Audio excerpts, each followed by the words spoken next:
வணக்கம். இறையொளி திருவருள் சேனல் சார்பாக உங்கள் எல்லாரையும் வரவேற்கிறதுல எனக்கு ரொம்ப ரொம்ப சந்தோஷம். இறைவனோட ஆசிர்வாதம் எல்லாருக்கும் கிடைக்கட்டும்.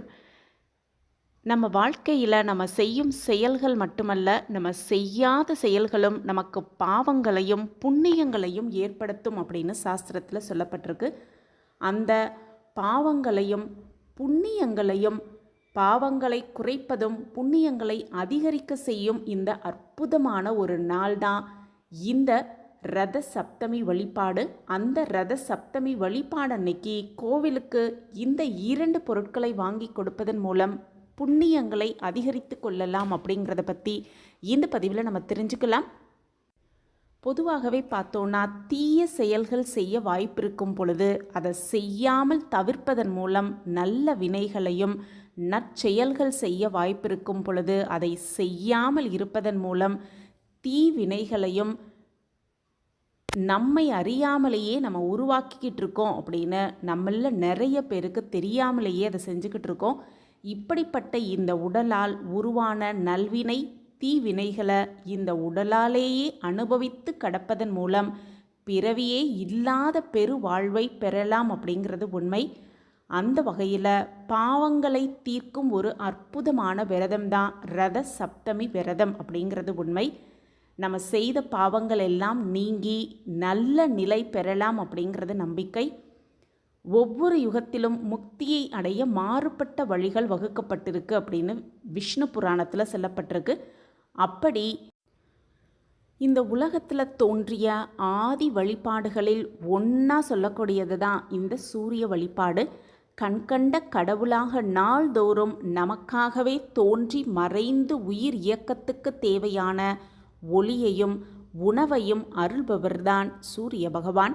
சிவபெருமானும் நாராயணனும் சூரிய வடிவில் துதிக்கப்படுவது தான் வழக்கம். தெய்வங்களில் நாராயணனை போன்று சங்கு சக்கரம் தரித்தவர் சூரிய பகவான் அப்படின்னும் 7 குதிரைகள் பூட்டப்பட்ட தேரில் ஏறி அவர் வலம் வருவதாக புராணங்களில் கதை சொல்லப்பட்டிருக்கு.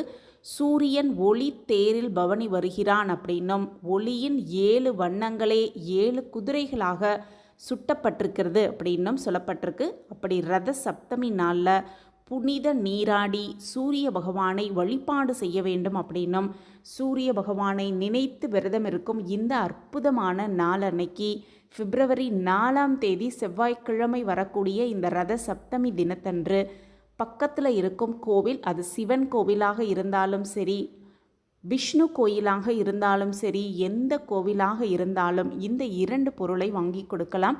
என்ன பொருள் அப்படின்னு பார்த்தோன்னா, குறிப்பாக அபிஷேகத்துக்கு தேவைப்படும் சுத்தமான சந்தனம் வாங்கி கொடுக்கலாம். அதன் கூட குங்குமப்பூ எவ்வளவு நம்மளால் முடியுதோ அந்த குங்குமப்பூவை வாங்கி கொடுப்பது ரொம்ப ரொம்ப ஒரு புண்ணியம் நிறைந்தது. நம் பாவங்களை தீர்த்து கொள்வதற்கான ஒரு வாய்ப்பாகவே இது சொல்லப்பட்டிருக்கு. அப்படி சந்தனமும் குங்குமப்பூவும் முடிந்தவரை நம்மளால் எவ்வளவு முடியுதோ அவ்வளவு வாங்கி கொடுக்கலாம். கோவிலில் நடக்கும் அந்த நெய்வேத்தியத்துக்கு அந்த குங்குமப்பூவை பயன்படுத்தி நெய்வேத்தியம் செய்யும் பொழுது நம் புண்ணியங்களை அதிகரித்து கொள்ளலாம் அப்படிங்கிறது ஒரு வழிமுறை. இந்த 2 பொருளை ரத சப்தமி நாளில் கோவிலுக்கு வாங்கி கொடுத்து நம் பாவங்களை குறைத்து கொள்ளலாம், புண்ணியங்களை அதிகரித்து கொள்ளலாம், வாழ்வில் சகல சௌபாக்கியத்தோடு வளமாகவும் நலமாகவும் வாழலாம். இந்த பதிவு உங்களுக்கு பயனுள்ள பதிவாக இருக்கும் அப்படின்னு நான் நம்புகிறேன். நம்ம சேனலை நீங்கள் ரொம்ப ரொம்ப ஆதரவு கொடுத்துக்கிட்டு வரீங்க. எனக்கு ரொம்ப ரொம்ப சந்தோஷம். உங்கள் ஆதரவு மென்மேலும் கிடைச்சிக்கிட்டே இருக்கும் அப்படிங்கிற நம்பிக்கையோடு மீண்டும் ஒரு புதிய பதிவில் பார்க்கலாம். நன்றி, வணக்கம்.